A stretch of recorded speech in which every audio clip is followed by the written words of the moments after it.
Voilà. Caraïbes, problème. Voilà, Béo. Maintenant, on va retourner avec les postulantes. Bon, on dit postulantes parce que son fille Pralvini. Elle s'appelle la jeune fille Isabelle Léni.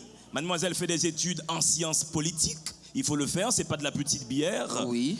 Et mademoiselle est en relations internationales en même temps. Du coup, elle fait Sciences Po et relations internationales. Qui est intéressant. Et mademoiselle a écrit un film. Mademoiselle Lémi a écrit un film avec un projet sur les enfants à mobilité réduite avec un ONG. Donc, mademoiselle a fait des choses. Mademoiselle n'a que 25 ans. Oui. Et mademoiselle Slam aussi, elle fait de la poésie également. Je vous demande, mesdames et messieurs, nous sommes... Et alors là, il faut... on m'a fait 2 faux mouvements là, hein, c'est pas très sexy. J'ai pas trop compris l'attitude à tenir. Oui. Mais pour le coup, on va quand même appeler mademoiselle Isabelle Lémi, que je vous demande d'applaudir chaleureusement. Applaudissez mademoiselle Lémi.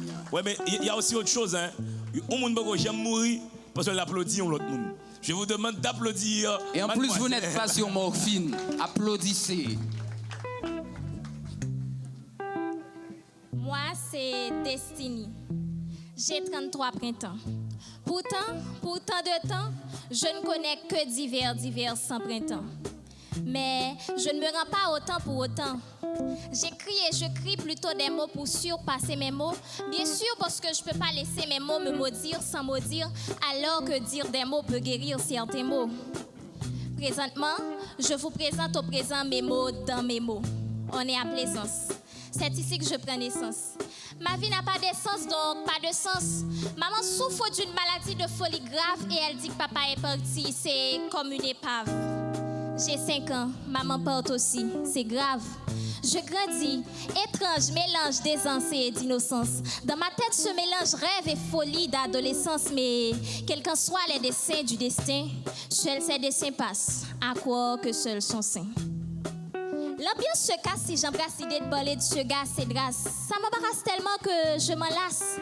Il m'angoisse, se cache puis se casse. Je ne dorme plus les poings fermés. L'enfant que je porte montre le droit de fantasmer. Je le mets au monde, c'est une fille aussi jolie qu'une fleur de lis, d'où son nom Mali. Ma vie à la campagne est dure, surtout que je manque de capital. Peut-être serait-elle plus normale à la capitale. Pour moi, c'est capital. Je déménage donc et m'installe dans la capitale. Je ne me mets jamais en ménage en dépit des âges. Je suis simplement devenue femme de ménage. C'est de cela que je fais vivre Mali. Elle aime bien les études, même si ici tous disent c'est bien, mais inutile. Dans son jardin secret, elle cultive le rêve de devenir institutrice. C'est triste, car un rêve trop grand pour mon salaire de misère. Mais elle comprend vite que vivre ici relève de l'exploit. Une lueur d'espoir dans un œil, une lampe dans l'autre, l'un n'empêche pas l'autre. À l'aube de ses 19 ans, elle me dit « Maman, je pars pour les États-Unis. » Nous vivons tellement unis qu'elle court aux entrailles. J'ai les yeux pleins de larmes comme s'il y avait de l'ail. Elle abandonne l'école et hôte pour le boat people. Elle part et promet qu'elle appellera.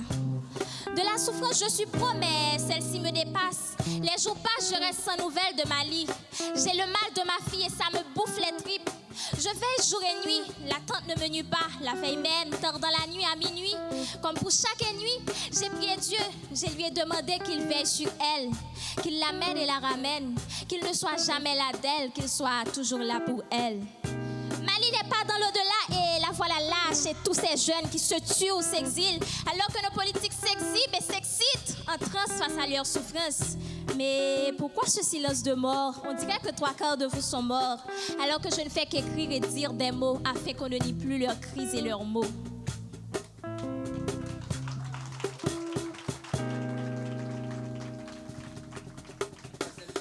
Ça va Mesdames bien. et messieurs, c'est très engagé comme texte. Hein. Est-ce que ça correspond à ta vision de la chose poétique? Est-ce que pour toi, il n'y a de poème que dans l'engagement?